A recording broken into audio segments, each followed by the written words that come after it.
Hi, everybody. I'm Kelly Hogan. Welcome back to my Zero Carb Life. I have two group members here today, one of which has been on the channel before, and that's Claire. Claire is one of our Wednesday members, and she is back today to give an update, but she said there's just something that's been kind of on her heart and mind this week that she wanted to talk about. So I said, come back, refresh us on your story. Tell me what's on your mind. And then I also have Jessica from the Monday group. And Jessica, I know just a little bit about her story. She gave me a little recap on the Facebook page. And I said, yeah, if you want to come talk about your carnivore story, we would love to hear it. So first up today, I'm going to talk to Claire. Hi, Claire. How are you? It's so nice to be back. Thank you for having me. So I have been carnivore for 2 years and a couple of months now. And I have been lucky to be part of your coaching for, it'll be 2 years in August. And it's been such an incredible space for me. Beyond carnivore, really. I mean, the support of the community is absolutely incredible. But the tools and the learning that go far beyond just what we're putting in our body. Because let's face it, carnivore is, eat meat. But what I have learned and the journey that I have been on since being part of your coaching groups has been absolutely massive. And that was partly why I wanted to come back and give a bit of an update and talk a bit more about the other side of weight loss. The mental side of that journey, which is so difficult and so challenging, and one that we tend to skirt around sometimes because it's difficult to talk about and it can be quite emotional to talk about. Um, but I saw a picture, and I think it's probably done the rounds on the internet, but of like chipping away and the bigger body disappearing like a stonemason, chipping away and revealing this svelte, shapely figure underneath. And it really, really hit me about, the consistency. And we talk in group about laying one brick for each day. And that's how you build a wall. And that one chip at a time is how you perfect or chisel this resculpture that you're making of yourself. And anybody that's read Atomic Habits will know that, James Clear talks about 1% better, of just doing things 1% better, and how it seems so small on the surface. But then you stop and you look back and you think, wow, I've come such a long way. And I think this is sort of where I've been lately. I've come to a place where I've had to realize, oh, I actually made it. So for anybody that doesn't know my story, I've currently lost 182 pounds. Amazing. Yeah, and I know it sounds crazy, but I get cross with myself when I look at the scales each morning and it hasn't changed or it's gone up. And you forget in that moment everything that's gone before. And this is what really I wanted to say. We need to be judging or not judging ourselves based on this one arbitrary number that we see on the scale each morning. It is not the deciding factor of whether or not you should have a good day. It is not a level of your worthiness. It's just a number. There has been so many more wins, if you like. Gains seems the wrong word somehow, but wins, that it's more than just a number. And I'll be honest, that number that I get right now, even after losing 182 pounds, is not a number I'm happy with. But and I think this is a carnivore thing, my body shape is very, very different to when I was this number many, many, many moons ago when I was not carnivore. I'm actually 5 sizes smaller than I've ever been. Wow. So there's a huge disparity in that. And I do think our body composition on carnivore is vastly different Yes. to how it can be when you're eating a very carb heavy diet and you're possibly inflamed and retaining water. Um, and thanks to your training and your words of wisdom, I have gained a lot of muscle. I do go to the gym twice a week. I'm lifting, so I know, use it or lose it, especially at my age. It's really, really important. And so body composition has been a huge, huge thing that has been really different for me on carnivore as opposed to other diets. But I think what really hit home for me in trying to get to where I am now and to, yeah, let's face it, try and shift the last lot of pounds that I'd like to, and it's been a mental shift. I think sometimes a fear of success or a fear of the unknown Mm. can lead to self-sabotage. And for me, that comes in the form of that little red dog, that voice on the shoulder saying, cheese is carnivore, you can have cheese. I can't have cheese. There might be lots of carnivores out there that can. Brilliant for them. If I want cheese, I'm going to gain weight. And I mean, yeah, pounds in a day. Yes.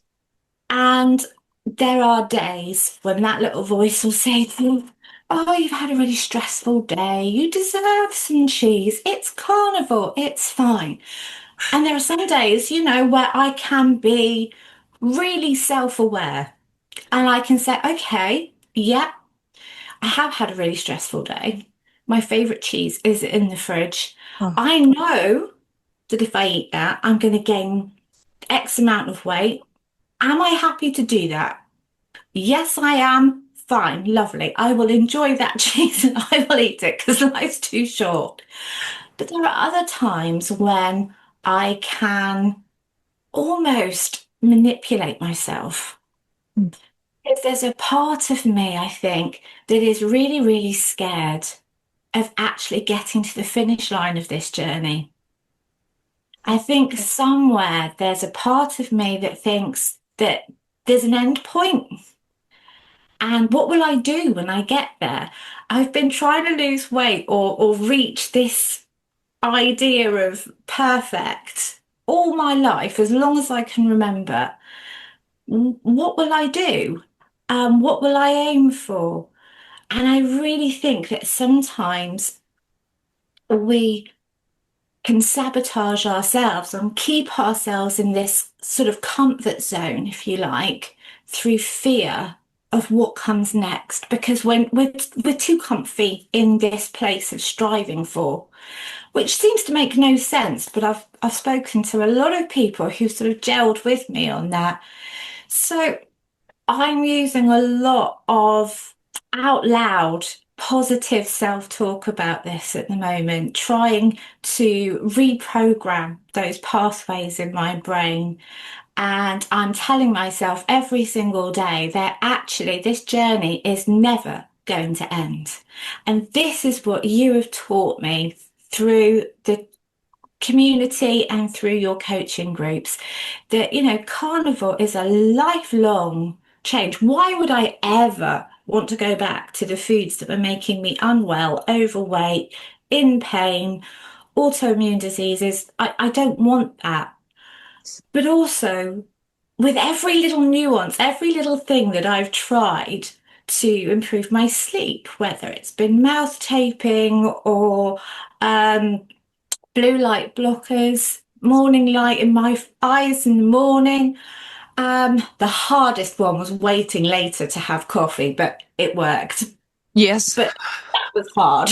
Yes. All of those little things, they all add up into this journey of well-being, of health. And I think that it's very, very similar to my pastor at church talks about how God refines us like a fine metal is refined, and that gold has to be tempered through fire, and that's quite often why Christians have to go through the fire and they have such trials and tribulations, because they're tempered by that and it refines them and makes them stronger. And I think that this is something that it's an ongoing journey. It's that ongoing firing process. And, there isn't perfection. There's not perfection in anybody's shape. There's not perfection in anybody's personality. You're never going to have a perfect night's sleep every single night, but we can every single day chip away at that little statue to put those building blocks into place to make things better and to refine that process. And that has been really, really helpful for me. It stopped me from spiraling and catastrophizing when I give in and have cheese and the scale goes up. I appreciate it's not about that number and it's not about an end goal. Actually, this is about so much more than that. That's really what I wanted to sort of update everybody on is that I felt like I'd got the foundations in with carnivore with my diet. I'm implementing a lot of really high fat days at the moment. I know you updated a lot of people on how much fat you'd had last year. Yes. Well, I watched that video and I was like, oh, I've got to try that. It works. I'm absolutely loving it. My energy has gone absolutely bonkers, and I lose weight on my fat days. Yes. So it is that number is starting to trickle down again, so that's good. But it's not just about that. It's like I said, my energy goes through the roof. My skin suddenly is glowing, and I'm sure that's the fat. Yes. Um, so yeah, it is that constant refining process. It can only get better. And even when you think, you've been doing this for a really, really long time, someday some things can just suddenly shift and you think something else has healed, something else has shifted. Um, as part of one of my autoimmune diseases, I've always had like white milia around my eyes, calcium deposits. Okay. And it was something that I was really, really paranoid about. I'd had them removed several times, Oh. exceptionally painful, Ah. and they just came straight back. And even though the doctors had said all my autoimmune diseases they couldn't find any evidence for them anymore, they had stayed. Mm. And I think it was 2 weeks ago, I woke up and I went and looked in the mirror and I was like, oh, what? Oh my gosh. And the ones under my eyes have completely gone. They've just disappeared. I still have some on my eyelids, but they're reducing too. And this has happened in a matter of weeks. Has it been during this time of doing high fat?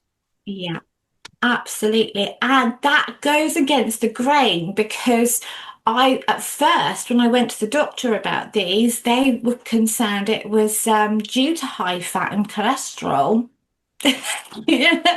And I had to have all of the tests, which proved that no, my levels were all really, really good. And my doctor was like, oh, what's going on here? So yeah, the numbers did not add up. So yeah, definitely not. I can't actually wait now to go back to the doctor and say, look, high fat, and they're gone. That is so cool. Claire, it reminds me, I used to get a lot of calcium deposits. I guess is what it was. The buildup on the back of my front teeth. Mm. The white chalkiness. Now you hear some people with carnivore, they say, gosh, I went carnivore and it went away. And I thought, well, not for me. It would just build up. Now I haven't had a single cavity or tooth problem since going carnivore. So I just got a little scraper and could chip it off, but it would build right back up. Thankfully, it was not painful to get off whatsoever. And it didn't seem to be a problem. When I started doing the really high fat, in fact, some days, like you, pure fat, gone. I have not had to scrape my teeth, have anything chipped off in many, many months. And I would just do it regularly. That's really strange because my dentist has been she keeps tabs on my diet because, of Yes. course, every time you visit, you're smaller. They're like, whoa, what happened to you? And she's been wanting to lose some weight, so she's been quite interested. But what she's noticed has been the remineralization of my teeth, and Mm. the enamel has been thickening on my teeth. Awesome. And she said she's never ever found that before, not happening naturally. And she is now carnivore Ah, afterwards. She was so taken aback by the change in my teeth. yes. Uh, from the UK, you guys know you're always saying you can tell a British person because we have dodgy teeth. Okay, I've heard people say that before. Our healthcare for teeth is terrible. Oh, So for a dentist to actually say, wow, and take note of that, I thought was pretty big. my hygienist went carnivore also. I was getting cavities every single time I went prior to carnivore.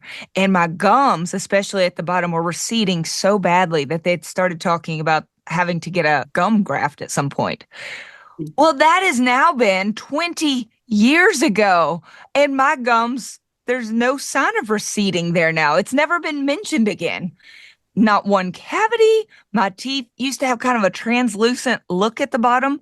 I've had people accuse me of lying about my before pictures and said, you must have gotten veneers or something because my teeth look so different. I said, I've never had any dental work, zero, other than cavities being filled. Yeah, I'm the same. I should have had braces as a child. I really should have done. Okay. But the one thing that I've noticed, and for someone that only drinks water, black tea, and black coffee, my teeth have whitened doing carnivore. Yes. Naturally so. And I've found that carnivore's been a real rabbit hole for me because I've just sort of gone down every nook and cranny of wanting to be really natural. So, we use tallow moisturizers, tallow-based soaps.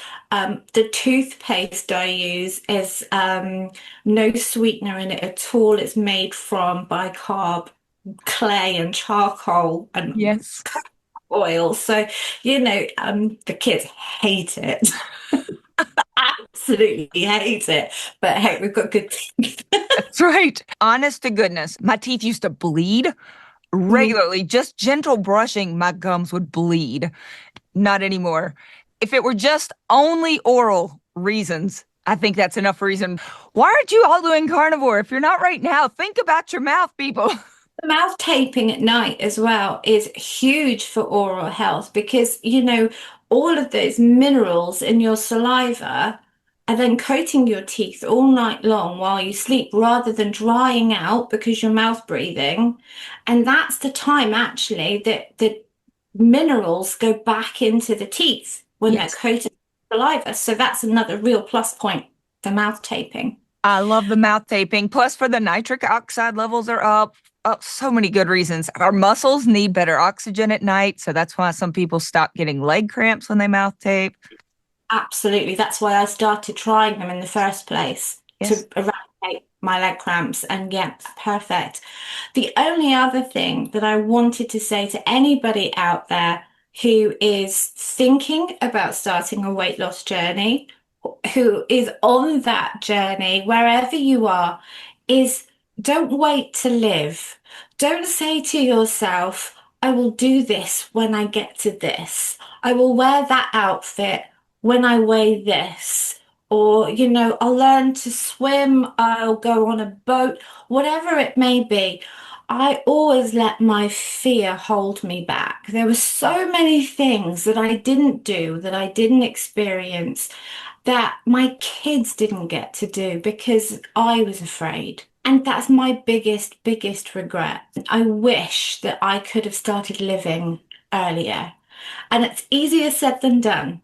It can be really, really frightening to put yourself out there when you're not feeling so confident in your own skin. But go with a friend, do something with someone who's going to laugh alongside you. And let's face it, if you fall in the water when you're getting in the boat, you fall in the water.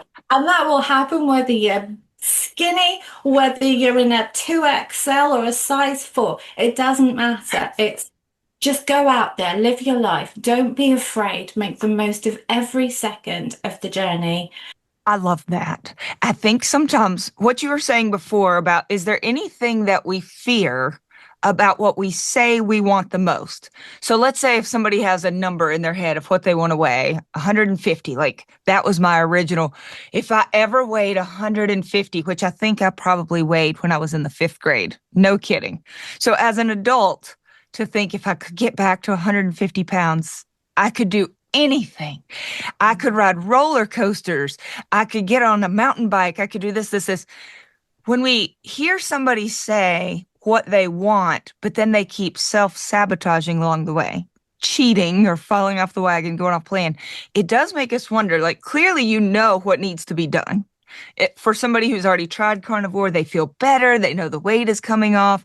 They're on this path that they know is working, and then they keep getting off of that path. I think a good question to ask is there anything that you maybe subconsciously fear about getting to where you want to be? And if you are waiting to live life until you hit that number, perhaps go ahead and start living this life instead of associating that number with roller coasters and horseback riding and all of these things. Live the life. Think the number is sometimes this, you build up this idea of what life will be like at that number. And that's actually a really, really, I don't want to use the word bad, but it can be a bad thing to do because actually, what happens if you get to that number and life is not at all like you imagined it to be? And that can be the start of a lot of disordered thinking and dysregulation, which we don't want. Instead, build the life that you want now and do it in baby steps if you have to. But, I think for me, it was always lack of confidence. I was always so fearful that I would be laughed at because I couldn't do something. And being bigger physically, I found things difficult. My mobility wasn't good. I wasn't sporty. And if I had fallen, that was a big thing for me, going on a boat. My kids have always wanted to go on boat trips, kayaking and canoeing. And my fear was, you can so easy that they roll. Yes. First of all, would I fit in it? Would it hold my weight? Would it sink? Would everyone laugh at the fat woman trying to fit in the small? All of these fears built up so that I wouldn't even try. And actually, if I had the courage to just say to someone I loved and trusted who loved me what my fears were, then we could have found a way of actually allowing me to try these things in a safe way where there wasn't anybody there. My husband said to me the other day when we went kayaking, and I said, these are the reasons. This is why. He said, well, why didn't you tell me? We could have got up really, really early and gone down to this thing and no one would have seen and we could have tried. And if it didn't work, didn't work. No witnesses. Yeah, it's one of those things. It's really, really difficult, but confidence is something that I don't think is going to change depending on a number. That is just an arbitrary number. But actually, the journey of weight loss, what it does is it shows you that you can be consistent. You can be consistently good to yourself. You can start loving yourself, and that builds a better relationship with yourself. That builds confidence. And it doesn't matter actually if you're not seeing the results through weight loss, because what you're seeing is a better understanding of who you are, and not just physically, but the things that make you tick. I know that my walk first thing in the morning sets me up for the day. And if I don't go, if I make excuses because it's raining, I will have a bad day. I It know matters. it matters. Yes. I know that if I skip my electrolytes, I know that you don't need them, Kelly. Great. But for me, if I skip them, my cravings for cheese and bacon and the things that do not work for me get louder. And that's it. It's learning about ourselves and that journey, that consistency that builds confidence. And that confidence is what actually I think shines out of you when you're carnivore. It's got nothing to do with the number on the scale. I love what you said about confidence. I think people have that vision of this number. And I know for me, the 150 pounds in my mind when I was 260 represented when I get there, I'm going to be confident in my skin and I'll probably wear this and that. And suddenly maybe I'll develop an athleticism that I've never had before. I'll probably go out and dance because I'll have this confidence. When I hit that number, Claire, not only 150, but now 130-ish, still can't dance, not an athletic bone in my body, still have a real tendency to cover, right? A number on a scale does not change who we are. In fact, I took some dance lessons when I was considerably heavier than I am now. And because I was practicing at it, I had actually with salsa dancing, I had developed some real skill. I was better then than I am now. It's not that, oh, the thinner I get, I think we have this idea. The smaller that number gets, the better all areas of my life will become. And it's just not true. The confidence comes from keeping that word to ourselves every day, that trust that I will follow through on what I said I will do. It's James Clear's check marks every single day. That's confidence. Do you guys have the program Gladiators in the US? Or Like did you ever? the TV show? Yes. Yeah, in the 80s, I think we had it, or it started in the UK. And I was about 9 or 10. And my dad, he's going to hate me for saying this, was very vocal in his love for one particular female gladiator. And she was the same height as I am. And I remember they used to have their stats. So you'd know their height and their weight. Yes.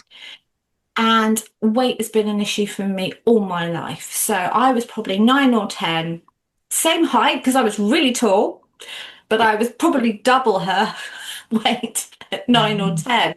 Yes. But I remembered she was 140 pounds. Okay. And that number, just like your 150, stayed with me. And I thought, when I hit that, that's when I'll have made it. That's when I'll be worth all of the fawning over. That's when I'll be strong and athletic and, be beautiful. Haven't hit 140 yet, but I can guarantee you I am not going to be a gladiator when I hit 140. It's not going to happen. Right. But this process has allowed me and given me the time to actually fall in love with who I am. We take care of the things that we love the most. When we really cherish something, a trinket from a grandmother or a house plant. I have a plant that my grandma gave me before I was ever married. I still have it. It's coming up on 30 years old. And I value this plant so much. So of course I water it and care for it better than I do, the little $5.99 plant that I picked up at Walmart just to put on a table. When we bash ourselves and think that we don't have value until we get to this certain number or size, I don't know why in our minds we think if I hate on myself enough, then I will become compliant and take better care of my health. No, when we recognize that I really do deserve to live this bigger life. In the groups, I sometimes talk about Leah Hope and how she talked about how she had dieted and dieted and dieted for years. And she said that it was always about trying to get this smaller body. And she was almost to 400 pounds when she started. And she has now lost about 200. Very similar stories in that regard. And she said it was always about, I want a smaller body. But at one point she realized, no, it's the body might be keeping me from the life. So let's start getting every bit of the life that I want in the meantime. The body can then follow. So she started taking the hikes that she wished she could take. Well, it turns out she could, just maybe a little shorter. Now she hikes all the time and she rides the rides with her nephew. She started searching for the bigger life. Look, Claire and I both have lost a considerable amount of weight. We are not here to say, beautiful at any size, stay 400 pounds. That's best for. No, we're here to say, if it is 100% about the number, first of all, what happens when you hit it? because I have done that. And Claire, there is a letdown because you discover that people who didn't like you don't suddenly like you for a certain number. If you couldn't dance before, you can't dance at a certain number. If you weren't athletic, if you weren't charming and confident before, it doesn't show up when you hit a number. And there are some studies that have shown that people are happier in the process of weight loss than they are when they hit their goal. And I think it's partly why like 85% of people regain at least half of what they lost within 5 years of hitting that goal. It doesn't give people what they want.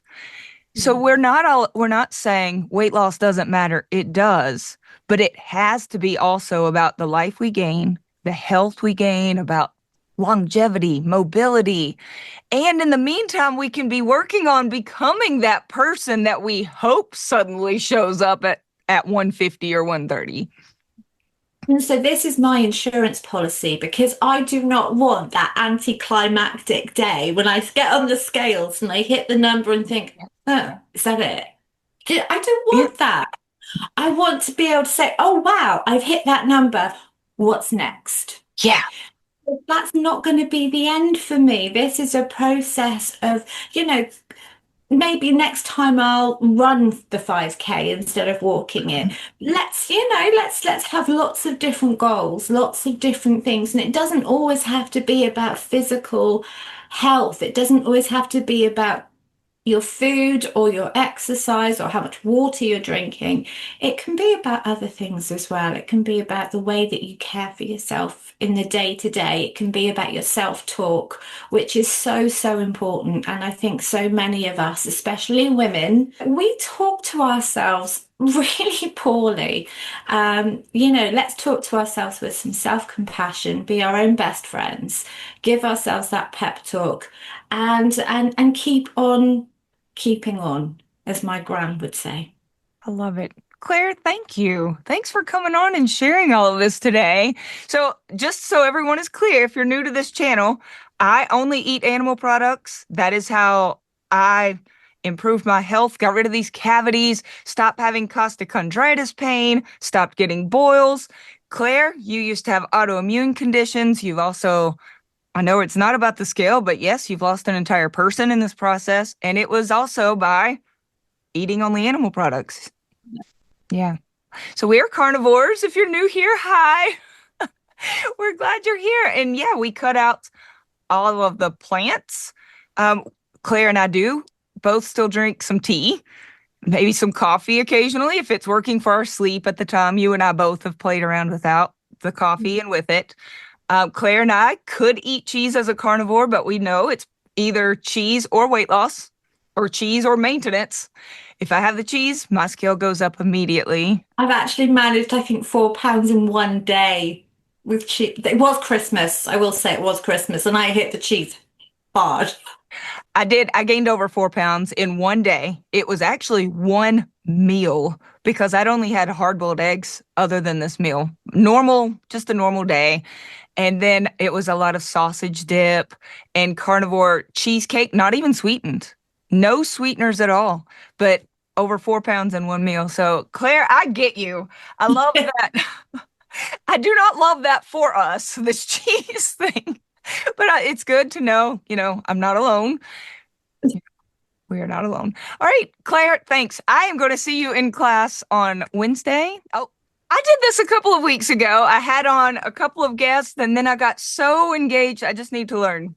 Have on one person at a time because I can talk a really long time when I've got a guest with a story. So I think we should come back for part 2 with Jessica next week. And in the meantime, if you are watching this and you think, gosh, I'm already doing carnivore, but I need extra help, well, come get it. Claire and I, we're every single Wednesday, we're in the group. We have 4 assistant coaches. Also, I teach every single lesson, but we have assistant coaches that help out in the chat box. We have a private password protected Facebook page for those that want to use it every single day of the week. I also have the assistant coaches help out in their own separate breakout rooms. They teach lessons if you've already heard what I'm teaching and want to go hang out with them.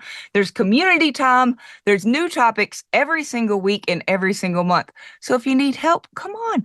And if you're not ready for that yet and you're thinking, oh, but maybe I could just start eating a lot more meat and cutting back on other foods. Yes, let's do that. That's easy. It may not be easy, but it is simple. And there is support out there if you need it. So thanks for showing up.